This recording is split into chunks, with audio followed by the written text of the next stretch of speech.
ایک صاحب سے بات ہو رہی تھی، کہنے لگے نہیں اہل حدیث کا عقیدہ نہیں ہے حیات النبی کا.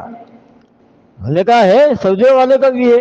کہنے لگے نہیں وہ تو کہتے ہیں ہم نبی کو زندہ نہیں مانتے، قبر میں مردہ مانتے ہیں. تو آپ دیکھیں کس طرح گھماتے ہیں کہ اہل حدیث کے صلاح الدین یوسف جنہوں نے قرآن کی مختصر تفسیر لکھی ہے جو سعودیہ سے شائع ہوتا ہے، مولانا جونا گڑھی نے ترجمہ کیا ہے، انہوں نے تفسیر لکھی ہے. اب تفسیر لکھ رہے ہیں سورۃ الزمر کی آیت کی، انک میتون و انہم میتون. حاشیہ دیا، ترجمہ کیا کیا کہ بے شک اے نبی آپ کو بھی موت آنی ہے اور یہ سب ایک دن مر جائیں گے. اس کے اوپر حاشیہ دیا، حاشیے میں لکھتے ہیں کہ نبی علیہ السلام کی وفات ہو گئی، اس پہ تو یہ قرآن کی آیت سب سے بڑی دلیل ہے. اور پھر ابو بکر رضی اللہ عنہ نے خطبہ دیا، یہ اس کی سب سے بڑی دلیل ہے. تو نبی علیہ السلام کی وفات ہو چکی ہے، ان کو موت آ گئی، اور اللہ کے نبی اپنی قبر میں زندہ نہیں ہے، انہیں دنیاوی زندگی حاصل نہیں ہے. پھر اس کے بعد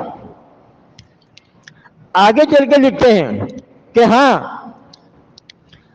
نبی کریم صلی اللہ علیہ وسلم کو قبر میں برزخی حیات تو یقیناً حاصل ہے، ہاں البتہ دنیاوی حیات حاصل نہیں ہے. یہ کہنا غلط ہے کہ دنیاوی زندگی ہے. آپ دیکھیں کہ کس طرح سے بندے کو گھما دیا، کس طرح سے قرآن کی اس آیت کے اندر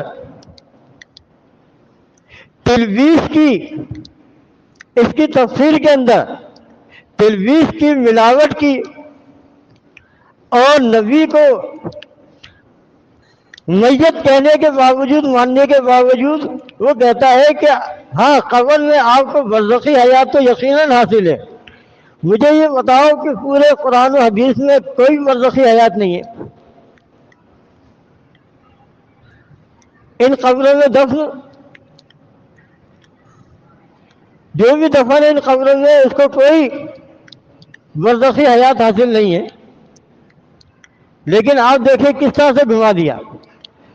تو میں نے ہی کہا کہ بھائی یہ صلاح الدین یوسف ہے، آپ کے اہل حدیث ہیں، انہوں نے یہ حاشیہ دیا اس کے اوپر، اس کی تفسیر کی پڑھ لو. پڑھ کے کہنے لگے کہ یار صحیح تو لکھا ہے. میں نے کہا ذرا غور کرو آخر میں کیا لکھا ہے کہ نبی کو قبر میں برزخی حیات تو یقیناً حاصل ہے. تو میں نے کہا زندہ تو مان لیا انہوں نے، چکر چلایا ہے دنیاوی اور برزخی کا، زندگی مان لی.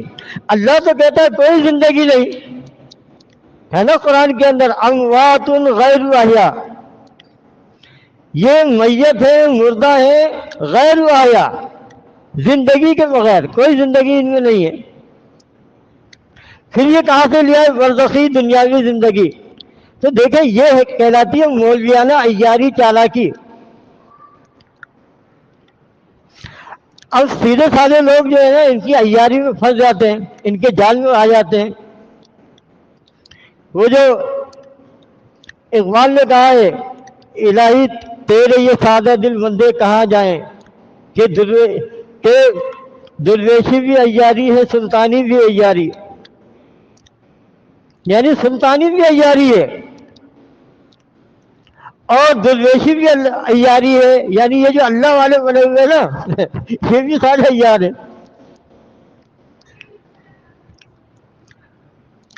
اس کی دوسری مثال ہے، ہاں ابھی تھوڑا سا اور چلاتے ہیں اس بات کو، کہ سعودیہ والوں کا عقیدہ ہے، پوچھے جا کے سعودی سے کہ بھائی کیا عقیدہ ہے نبی زندہ ہے قبر میں؟ کہے گا نہیں، انکار کر دے گا. مولوی جو ہے گھمائے گا، لیکن عام لوگ جو ہے سعودیہ والے انکار کر دیتے ہیں نہیں. جب ان کو دکھایا جائے کہ دیکھو تمہارے یہ ابن باز اس نے تو فتویٰ دیا ہے، کیا فتویٰ دیا ہے کہ جب کوئی نبی پر درود پڑتا ہے اللہ تعالیٰ نبی کی روح کو لوٹا دیتا ہے اور اس کے سلام کا جواب دیتے ہیں. اچھا جب یہ ان کو فتویٰ دکھاؤ نا تو اس کے بعد چپ لگ جاتی ہے، سانس سونکھ جاتا ہے. بھائی جب پتہ چل گیا کہ تمہارے سعودیوں کا یہ عقیدہ مشرکانہ ہے، کھلا شرک ہے کہ نبی کی روح لوٹا دی جاتی ہے، کتنا بڑا شرک ہے. تو ایمان کا تقاضا تو یہ ہے کہ بندہ اعلان کرے کہ میں یہ ان کا کیا نام تھا، عبدالعزیز بن عبداللہ بن باز، میں اس کا انکار کرتا ہوں، کفر کرتا ہوں، برات کا اعلان کرتا ہوں.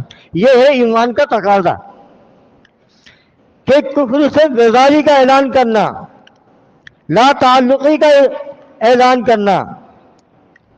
جیسے قرآن میں ہے نا، جگہ جگہ آتا ہے نا قرآن کے اندر، اے نبی کہہ دو.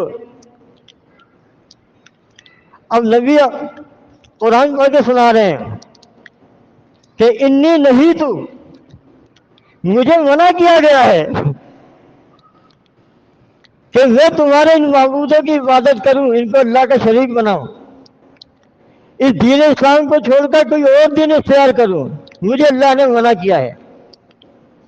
یوسف علیہ السلام کہتے ہیں اپنے جیل کے ساتھیوں کو، جب وہ توحید بیان کر رہے تھے ان کے سامنے، تو کہتے ہیں انی ترکت ملت قومی، میرے جیل کے ساتھیوں، یعنی جب وہ توحید بیان کر رہے ہیں تو کہتے ہیں کہ میں نے اپنی قوم کا دین، ملت، مذہب چھوڑ دیا ہے، ترک کر دیا ہے. تو یہ ایمان کا تقاضا ہے کہ جب کوئی اسلام قبول کرتا ہے، عقیدہ توحید کو اختیار کرتا ہے، تو جتنے مشرکانہ ادیان ہیں، شرکیہ دین ہیں، مسلک کے مذہب ہیں، ان کو چھوڑ دیتا ہے. دیکھیں دین اسلام میں یہ ڈبلنگ ٹرپنگ نہیں چلتی، اسلام میں ڈبلنگ نہیں ہے، ٹرپنگ نہیں ہے.